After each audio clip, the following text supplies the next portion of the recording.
Mummy आप हमारे साथ बैंगलोर चलो, पापा थे तो अलग बात थी, अब आप अकेले यहाँ गांव में कैसे रहेंगी?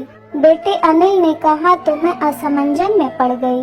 हार्ट अटैक से हुई इनकी अचानक मौत से मैं अपने आप को लाख कोशिश के बाद भी संभाल नहीं पा रही थी। 12 दिन हो जाने से सभी मेहमान चले गए थे। बेटा अनिल और बहू अनीता दोनों ही इंजीनियर हैं। मेरी सहेलियों ने मुझसे कहा कि बेटे बहू के पास रहने नहीं जाना, क्योंकि कमाने वाली बहू को बुजुर्ग सास बिल्कुल अच्छी नहीं लगेगी। उसकी आजादी में तुम्हारे जाने से खलल पड़ेगी। वो तुम्हें ताने मार मार कर तुम्हारा जीना हराम कर देगी। वैसे भी भाई साहब ने जीते जी ही पूरी संपत्ति बेटे के नाम कर दी थी। ऐसे में तो पूरी संभावना है कि बेटा बहू यहाँ का मकान बेचकर माल तो सब ले लेंगे और तुम्हें पाई पाई के लिए तरसा देंगे। लेकिन बेटे बहू के साथ जाना मेरी मजबूरी भी थी। 60 की उम्र में अपने घुटनों के दर्द के कारण मैं अपने किराना दुकान चलाने में असमर्थ थी। 12 दिन के कार्यक्रम का पूरा खर्चा बेटे ने ही किया, लेकिन छोटे मोटे खर्च के लिए बेटे के आगे हाथ फैलाना मुझे ठीक नहीं लगा और जो थोड़े बहुत पैसे हमने जमा कर रखे थे वे खर्च हो गए। अब हालात ये थे कि मेरे पास 100 रुपए भी नहीं थे। असमंजस में मैं अनिल को कोई जवाब नहीं दे पाई। इतने में अनीता ने कहा, मम्मी जी बताइए कि कौन कौन सी साड़ियाँ रखनी है, मैं आपकी सूटकेस पैक कर देती हूँ। अनीता के ऐसा कहने पर मैं कुछ बोल नहीं पाई और चुपचाप इन लोगों के साथ बैंगलोर आ गई। अनिल और अनीता दोनों ही मेरा पूरा ख्याल रखते, सभी साथ ही में खाना खाते। अनीता मेरी पसंद के हिसाब से खाना बना देती। दोनों की यही कोशिश रहती कि मुझे इनकी याद न सताए, मैं खुश रहूं। 8 साल का पोता चिंटू तो दादी माँ कहकर मेरे आगे पीछे घूमते रहता। मैं कोई भी चीज के लिए बोलती तो वो चीज मुझे बराबर ला कर देते। ये सब देखकर मेरे मन को बहुत शांति मिल रही थी। मैं सोचने लगी कि लोग बेवजह ही आजकल के बच्चों को बदनाम करते हैं कि वे लोग बुजुर्ग माँ बाप की कद्र नहीं करते, खासकर यदि बहू कमाने वाली हो तो। आज सबने बाहर घूमने का कार्यक्रम बनाया। मॉल में घूमते घूमते अनिल और अनीता एक दुकान से कुछ खरीदने लगे। मैं और चिंटू थोड़ा आगे निकल गए। आइसक्रीम की दुकान पर चिंटू ने कहा, दादी माँ मुझे आइसक्रीम खानी है। मेरे ऊपर तो मानो बिजली गिर गई, क्योंकि मेरे पास तो पैसे थे ही नहीं। इतने दिनों में पैसों की कोई जरूरत महसूस भी नहीं हुई थी। अब क्या करूं? मेरा उतरा हुआ चेहरा देखकर चिंटू ने फिर कहा, दादी माँ प्लीज ले लीजिए ना। सॉरी बेटा, मैं अपना पर्स घर में ही भूल गई। मेरे ऐसा कहने पर चिंटू ने मेरी तरफ कुछ अजीब नजरों से देखा। उसे लगा कि आइसक्रीम न दिलाना पड़े इसलिए मैं बहाना मार रही हूँ, लेकिन मैं कर भी क्या सकती थी। मुझे अपनी बेबसी पर रोना आने लगा।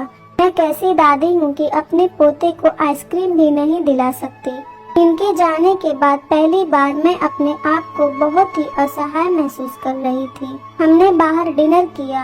अनीता ने मेरे पसंद की काजू करी ऑर्डर की थी, लेकिन मुझे उसमें भी स्वाद नहीं आ रहा था। घर आने पर थोड़ी देर सभी ने टीवी देखी। अनिल सोने चला गया और अनीता चिंटू के कमरे में गई ताकि मच्छर की टिकिया लगाकर उसे ब्लैंकेट आदि देकर सुला दे। मैं भी अपने कमरे में सोने जाने लगी। इतने में मुझे चिंटू की आवाज सुनाई दी, मम्मी दादी माँ बहुत ही कंजूस है, तू ऐसे कैसे बोल रहा है? हाँ मम्मी, आज मॉल में घूमते वक्त मैंने दादी माँ को आइसक्रीम दिलाने को कहा तो उन्होंने कहा कि वो अपना पर्स घर में ही भूल आई हैं। इतना अच्छा है ना मम्मी कि बाहर जाओ तो पर्स ही साथ में न ले जाओ तो कुछ खर्चा ही नहीं होगा। कंजूस दादी माँ, ये क्या है चिंटू? दादी माँ के लिए ऐसा बोलते वक्त तुम्हें जरा भी विचार नहीं आया? क्या तुम उनके दुख को समझ सकते हो कि वो फिलहाल कितने दुख में हैं? दादी माँ को क्या दुख है?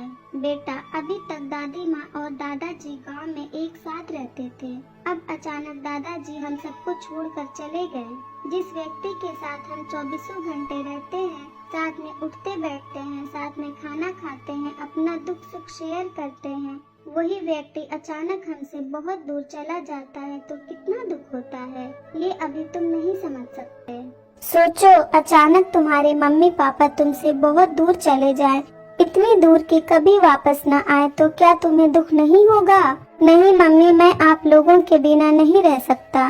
बेटा फिर सोचो दादी माँ दादाजी के बिना कैसे रह रही होंगी। ऐसी स्थिति में यदि वो अपना पर्स घर में भूल गए तो तुमने उन्हें कंजूस तक कह दिया। तुम्हें हमारे प्रति उनका प्यार नहीं दिखा।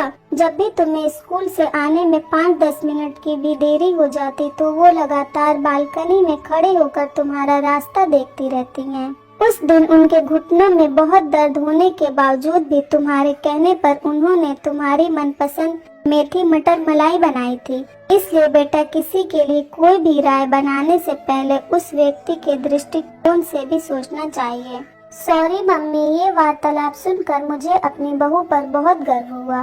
उसकी जगह यदि मैं होती तो शायद मैं भी अपने बेटे को इतने अच्छे से नहीं समझा पाती। सुबह अनिल ऑफिस चला गया और चिंटू स्कूल। अनीता ऑफिस जाते जाते मेरे हाथ में कुछ रुपए देने लगी। ये क्यों बहू, मुझे पैसों का क्या काम है?